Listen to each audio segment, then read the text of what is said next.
कामदेव को बुलाया और कामदेव से कहा कि भोलेनाथ अनायास हमको डांट के चले गए, केवल तुम्हारे कारण, गलती हमारी नहीं थी। हमने तो तुम्हें प्रसन्न होकर आशीर्वाद दिया था कि तुम्हारा प्रभाव सबके ऊपर रहेगा। तुमने सबसे पहले हमारे ऊपर ही अपना प्रभाव जमा दिया, तो हम तो तुम्हारे वशीभूत होकर संध्या पर गलत दृष्टि डाले, तो इसमें गलती हमारी तो थी। फिर भोलेनाथ ने ऐसा क्यों किया? और यदि भोलेनाथ ने ऐसा किया है तो भोलेनाथ के साथ भी वैसा होगा। जाओ, मैं कहता हूं भोलेनाथ की समाधि भंग करो। और जब भोलेनाथ समाधि में बैठे थे, भगवान का ध्यान कर रहे थे, कामदेव ब्रह्मा जी के कहने पर भोलेनाथ की समाधि भंग करने आया। पर भूत भावन भोलेनाथ की समाधि कोई तोड़ सकता है? कामदेव ने अपनी पूरी कला दिखा दी, पर भोलेनाथ की समाधि नहीं भंग कर सका।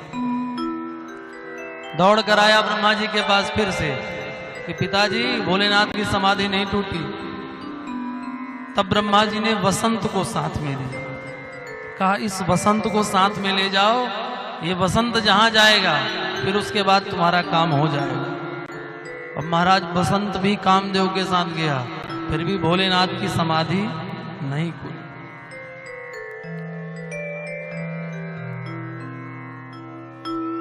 तो हुआ क्या? कहा जब ब्रह्मा जी कामदेव फिर भी समाधि नहीं तोड़ पाया भोलेनाथ का, तो फिर से ब्रह्मा जी के पास आया और ब्रह्मा जी से कहने लगा वो बाबा ऐसे हैं, उनकी समाधि ही नहीं खुलती है। तो ब्रह्मा जी ने इस बार अप्सराओं को साथ में भेजा। तो कामदेव अप्सराओं के साथ भोलेनाथ की समाधि भंग करने गया, फिर भी समाधि भंग नहीं हुई। कामदेव फिर आया, महाराज उनकी समाधि नहीं टूट रही है। अब तो ब्रह्मा जी निराश हो गए। ब्रह्मा जी ने भगवान नारायण को याद किया कि नारायण प्रभु, अब आप ही कोई ऐसा उपाय बताइए जिससे भोलेनाथ की समाधि खुल जाए। तो भगवान नारायण ने कहा यदि तुम्हें भोलेनाथ की समाधि खोलनी है ना, तो एक काम करो, भगवती की आराधना करो।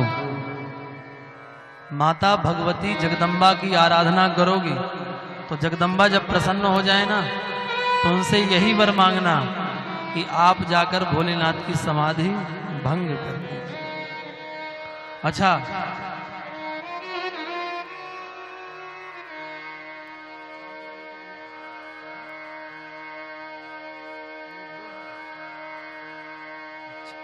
बोलिए शंकर भगवान की जय। तो हम कहाँ कथा सुना रहे थे बताइए? जो सुन रहे हैं उनसे नहीं पूछ रहे हैं, कहाँ कथा सुना रहे थे? उधर से जोर से बोलिए, कहाँ कथा सुना रहे थे? आप लोग तो आगे बैठे हैं, आगे बैठने वाले जरा बताएं। हाँ, अच्छा, बच्चे जब स्कूल में जाते थे तो जिनका होमवर्क पूरा नहीं होता था वो पीछे बैठते थे छुप के कि कोई देख ना ले, और जो आगे बैठेंगे समझ लेंगे कि वो पूरा घर से होमवर्क करके आए, और अथवा यहीं पूरा होमवर्क कर रहे हैं, जो बताया जा रहा है वो पूरा सुन रहे हैं। वही कल से आगे बैठेंगे जो एक बार में सब बता दें, एक दूसरे का नहीं कि हम पूछ लिए सो उससे पूछ रहे बताओ कहाँ सुन रहे थे। ऐसा बिल्कुल ना करें। आगे जो बैठे वो सजग होकर बैठे, पीछे वाले पीछे जाकर सो भी सकते हैं, क्योंकि कथा से अच्छी नींद कहीं दुनिया में आती नहीं। बोल दीजिए महादेव। आइए चरित्र में चलिए। भगवान विष्णु ने कहा ब्रह्मा जी, यदि भोलेनाथ को समाधि से उठाना है तो माता पार्वती को जगाना पड़ेगा, क्योंकि बिना माता पार्वती के भोलेनाथ की समाधि कोई भंग नहीं कर सकता। अच्छा, ब्रह्मा जी भीतर भीतर चाह रहे थे कि कामदेव ने जिस तरह से हमारे ऊपर प्रभाव किया वैसा भोलेनाथ के ऊपर प्रभाव कर दे, पर काम का असर भोलेनाथ के ऊपर जब नहीं हुआ तो ब्रह्मा जी सोचे कि हम तो हारे जा रहे हैं, तो भगवान नारायण से झूठ बोल दिए कि हम तो चाहते हैं भोलेनाथ की समाधि खुले तो सारे जगत का कल्याण हो, क्योंकि कुछ ऐसे राक्षस हैं जो ना हमसे मरेंगे, ना आपसे मरेंगे, ना शिव जी से मरेंगे, वो तो शिव के पुत्र से मरेंगे। तो जब तक शिव जी उठेंगे नहीं तब तक ब्याह नहीं होगा, ब्याह नहीं होगा तो पुत्र नहीं होगा, पुत्र नहीं होगा तो शत्रु मरेंगे नहीं। तो इतनी लंबी लिस्ट जब भगवान विष्णु को बताई तो विष्णु जी ने उपाय भी बता दिया, जाओ खूब बैठकर माता पार्वती की आराधना करना, वो तुम्हें जरूर मिल जाए। ब्रह्मा जी माता पार्वती की आराधना करने लगे और महाराज आराधना करते करते करते करते ब्रह्मा जी के सामने पार्वती मैया प्रकट हो गई। बोलिए पार्वती मैया की जय। ब्रह्मा जी ने कहा, मैया मैं आपसे केवल यही चाहता हूं कि आप भोलेनाथ की समाधि खोल दो और आप भोलेनाथ की पत्नी बन जाओ।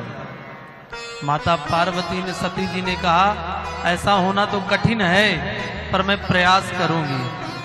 सती मूर्ति महम धृत्वा तस्यैव वशवर्तिनी।